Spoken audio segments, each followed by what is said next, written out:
that they are listened to. And our leaders, particularly our leaders in government, who are the ones who have consequential convening power, are the only ones who can put people together in the manner in which even civic leaders are suggesting, so that we can focus on the solutions to the challenges and the problems that we are dealing with. But it cannot be that, when something happens like happened last Wednesday, we now begin saying things that are very interesting. Honestly speaking, it's so difficult to even try to repeat some of the things I'm hearing. How can you say, now we are talking about one community, or saying, the people who were on the streets came from Muranga and Nyeri, and then they went all the way to Kericho and Kisii and Kakamega and Mombasa.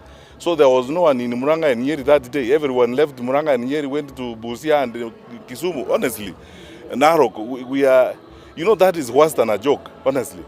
When you are talking about the grave nature of the challenges that we are dealing with, how can we trivialize such a serious national crisis and then subject it to, hilarious jokes like those? Let's be serious. And personally, I associate myself with the remarks and the position that has been taken by the religious leaders in this country, private sector groups that are saying the same thing as we are saying, namely that our country is headed the wrong direction. And this is not rocket science. You don't need a PhD from Harvard to know we are headed the wrong direction. You can see it. It's written all over the place.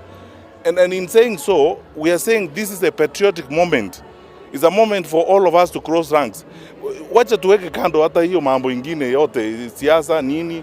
We're talking about uchaguzi is 25 or 26 months away. Our country must survive first, and we must be a stable nation before we get there. So let us not even stop talking about those businesses, about elections and stuff like that. Focus on the stability of the country. I have been moving around, talking to people. I go to, meet people. Look here, I am in charge here today, sitting with these leaders. The level of bitterness and anger down below in the country is unprecedented. I have not seen that before.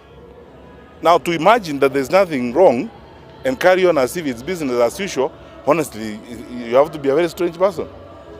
We are asking our brothers and sisters, and then, as I said, this is a patriotic moment. This is a time for the country.